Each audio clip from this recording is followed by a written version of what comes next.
Welcome to the meeting room at Global TV Talk Show, a broadcast service of globalbusinessnews.net. Now, here's your host, Ed Cohen.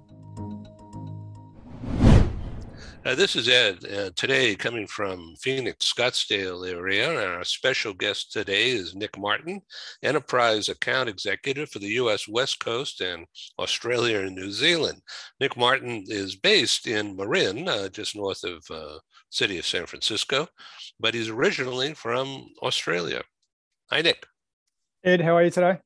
Great. I'm really glad to have you involved here. Absolutely. Good to chat again. Thanks for having me. Yeah. So someday we'll do live meetings again, but right now this is it. Absolutely. And it was nice to see you last week, Ed. So hopefully we can see each other more in person going forward. Oh, you're very kind. Thank you. Yeah, that was other than the BAM meeting at the Palace Hotel last December. Last week was the only other live meeting I've been to. Yep. We're getting back there, hopefully. We're getting ready. Right. As a matter of fact, I'm looking forward to launching what I'm calling a VIP series, global VIP series. And VIP to me, and this purpose, means virtual in-person. In other words, a hybrid. So we're trying to figure it all out these days. And one of these days we'll launch it. So Nick, welcome to Global TV Talk Show. And when this is finished editing, you'll get a copy, of course, and we'll put it up on globaltvtalkshow.com and globalbusinessnews.net, both linked to our active YouTube channel and on out to the world of social media. We will also distribute the program directly to our 18,000 LinkedIn connections and about 500,000 through reaching through the LinkedIn groups of which I'm involved. In addition to that, we have a very long list of corporate contacts and mobility industry connections from around the world. So across several months, there'll be a very large audience for this program. Everybody's interested in what's going on as companies open up more and more, figuring out who's going back to the office and when, and about the distributed workforce and what does that mean, and about self-propelled relocation assignments. And what does that mean?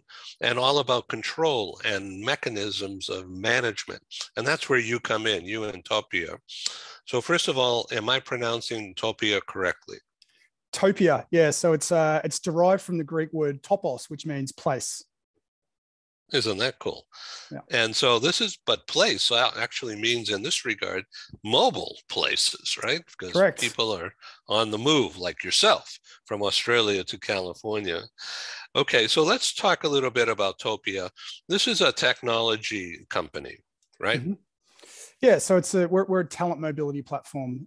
So we service small, medium, large enterprise organizations, and the three sort of key pillars that we focus on are our new offering is remote work. So we have a remote work approval module, which is obviously very, very popular at the moment, helping organizations to allow employees to raise their virtual hand and say, hey, I want to go and live somewhere remotely. How do I do it? What are the risks involved? And do you approve that as an organization? The second area is our Topia Compass module, which has a number of use cases. I know we'll focus today a little more on the Schengen compliance side of things. Right, just a minute. Yep, but that helps with international payroll compliance, pre-travel assessment, city jurisdiction, for example, like SF, San Francisco gross receipts tax. And then I suppose our core mobility function is the assignment management technology, or the talent mobility platform we have, helping to automate large programs that have hundreds or thousands of people moving around the world through automation.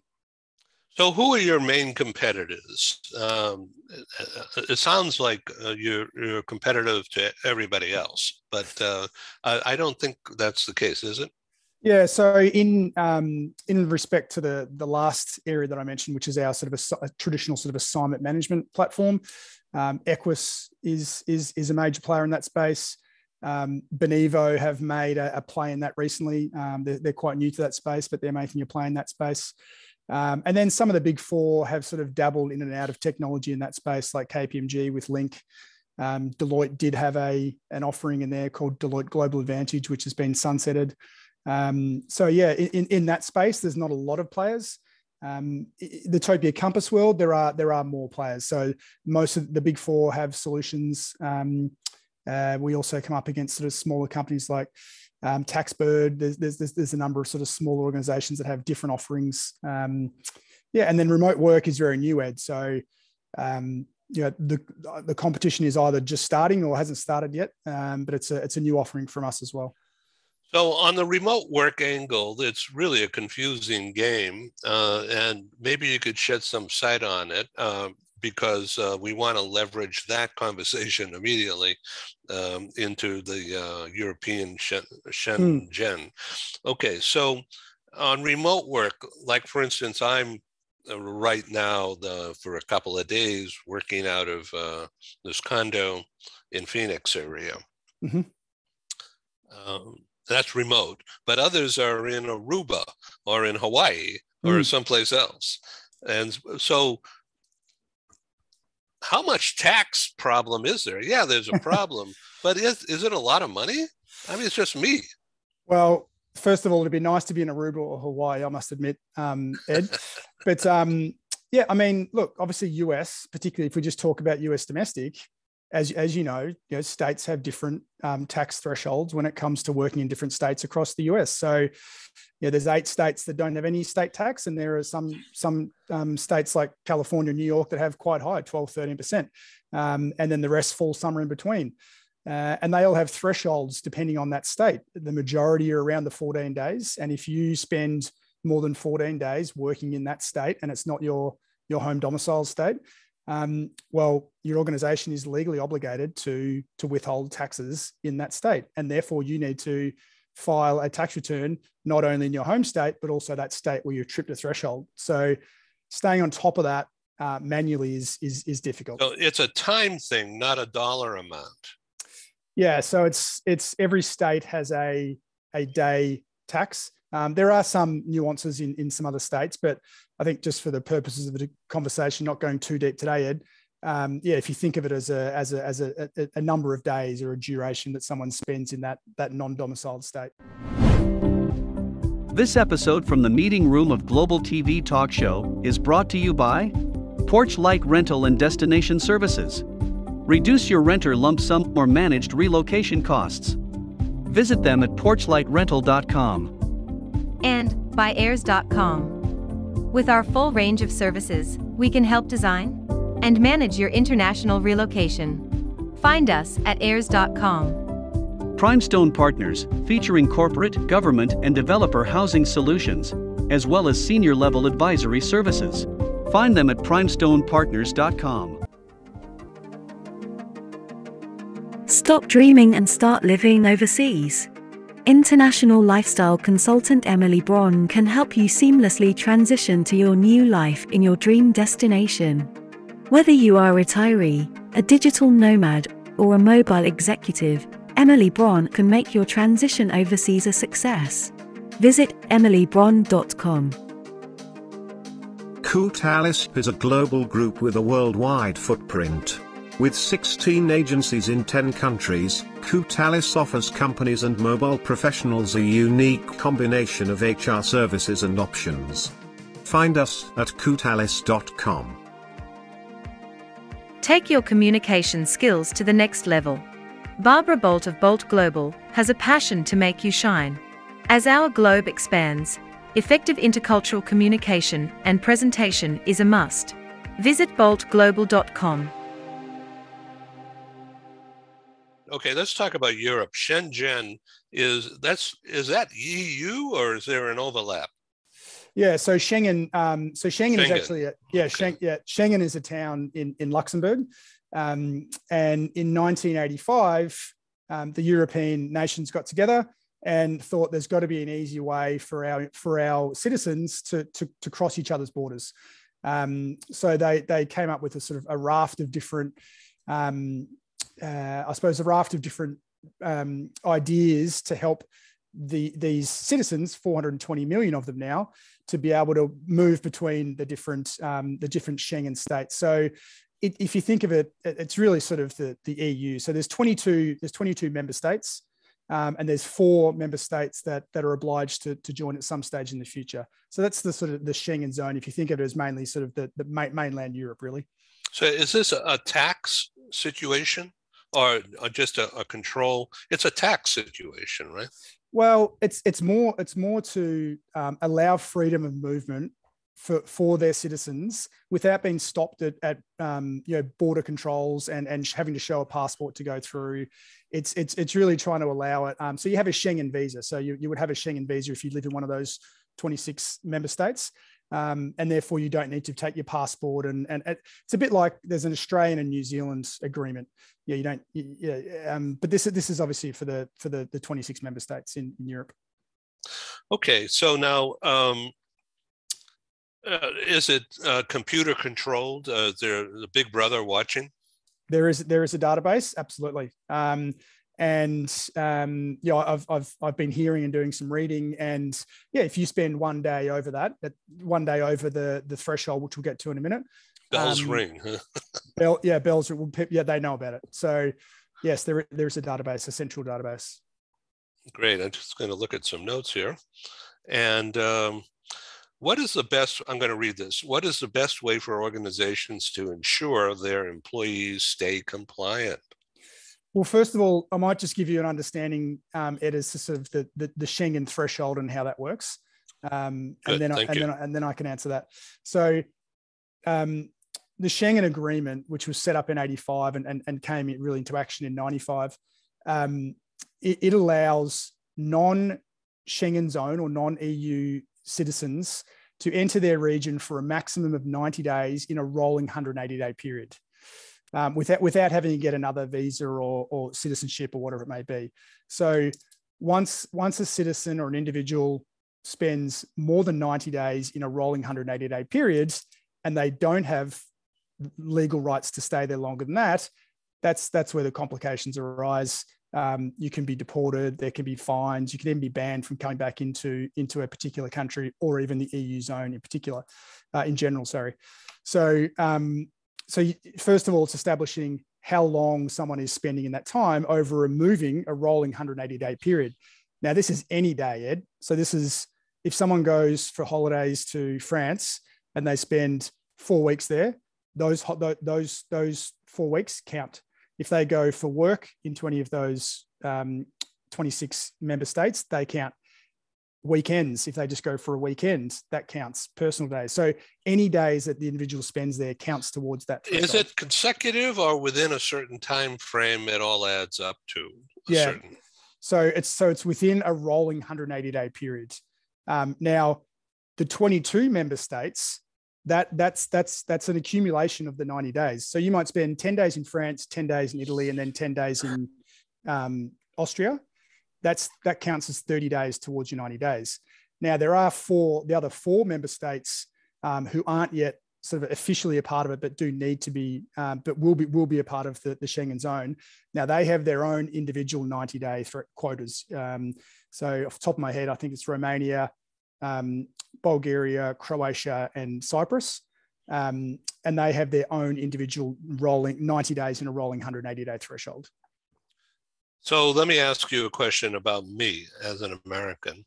I'm going to produce several conferences, business conferences across Europe, namely London, Paris, Amsterdam, Germany, I'm not sure where, Zurich and Geneva, and also Milan. So that's, I'm an American. So what would be my tax, and there'll be a business trip. So what would be my tax situation, if any? So first of all, so the UK now, because of Brexit, does not count as part of the the Schengen zone or the EU. So this is why, meaning they'd have their own tax situation. Well, just we're not. So Schengen is not. It's not necessarily tax we're discussing here, Ed. So this is a border control sort of visa situation. Now, see, I'm not a tax expert, but I obviously we sell a technology that helps to apportion tax. So I will just say on the tax piece, again, countries much like states of the US have certain tax thresholds. Now, if you as a non-domiciled, I suppose, alien, for want of a better word, trips a threshold in one of those countries and you spend too much time, well, that country is going to want you to pay payroll taxes, or your company to pay payroll taxes. That's actually one of the other modules I mentioned before, which is our payroll withholding module, which helps to apportion the appropriate amount of time you're spending in non-domiciled nations or states. But for Schengen is not tax related. Schengen is just basically moving in and out of that Schengen zone. And if you spend more time than you're supposed to spend in there, then, as I said, fines, deportation, bans, etc. So for you, apart from the UK event you're going to hold, all those other ones you mentioned fall in the Schengen zone. So if you spend more than 90 days in a rolling 180-day period, so basically 6 months, and you don't have approval to stay there longer, well, you'll need to make sure you exit the Schengen zone before you hit day 91. I go out one day, I can come back? No, because if you're still within your 180 days, okay, it wouldn't matter. So you've basically got to, and you can tell here it's quite complicated to be able to. Yeah, it certainly is. To be able to calculate 90 days in a rolling 180-day period, because that 180-day period obviously changes every day. So that's why we have a technology that is obviously trying to make this a lot simpler and make the user experience as easy and pleasant as possible. So who's the Schengen? Are you the Schengen cop? I'm not the Schengen cop, but I mean, look, we had a lot of customers come to us and say, we're having issues with this, particularly now with Brexit. So, as you would appreciate, a lot of organisations have people who travel from the UK into mainland Europe, and they did it without having to worry about passports or any of that, obviously being part of the EU. Now that they're not, things like Schengen have come to the fore, and it's really back on even though it's been around since 85, it's really come back with a vengeance, because people are now sort of realizing all of our UK workers who are traveling there now need to understand and be across, are we actually getting close to that 90-day in the rolling 180-day threshold? So it's I think it's always been there. It's just now more in the spotlight. So when you say rolling 180 days, I'm sure it's making clear sense to you, but it's not to me. Mm-hmm. And I don't know whether it's because I'm not good in math or what. But so what does rolling mean? It means it's ongoing. Yeah. Every day is another lynch pad or something. Yeah. So launching pad. So let's just say that 180 days is 6 months, because it's pretty close to that. So say January 1 of this year to June 30 of this year is 6 months. So let's just say that's 180 days for the purpose of this conversation. So in that 180 days, you could have only spent 90 days. From Jan 1 to June 30, you can only have spent 90 days. Now, if we go from January the 2nd to July the 1st, so we basically just move the 180 days one day forward, they then count. So what are the number of days you spent in that rolling 180 days? And then January the 3rd to July the 2nd. So that's why it's rolling, because the 180, it's always 180 days. It's just moving as the dates continue as life continues to roll on, and every day, the sun comes up the next day. So you might have spent a bulk of your time, say 60 of the days, at the start of the year in January and February. And then you mightn't have spent any more days up until June. So that means that, so from that January to June period, you have spent your 90 days. But now if we think about it, if you roll through to July 1 and you've already left the Schengen zone, well, all of a sudden you've dropped down to 89 days because you've one day forward, you haven't spent any more days in Schengen. And it's effectively starting another 100, every day is starting another 180 days that they check. So I can see how it would be a little complicated. Yeah, for sure. But it is complicated. And that's why not being able to, I suppose manage it, managing it manually is very difficult. Okay. So is there somebody watching? Do they send out a message saying, well, Nick, you got to be careful because you're coming up to your 90-day or 180-day thing? Yeah. So yes, so we have thresholds. We have threshold alerts in our technology, and I'm not sure if other technologies do. A lot of companies who come to us have been doing it manually and trying to keep up to date with it manually, which is crazy. That's crazy making. Right? Yeah. You can set an alert threshold at any time. Well, it sounds like a very valuable service.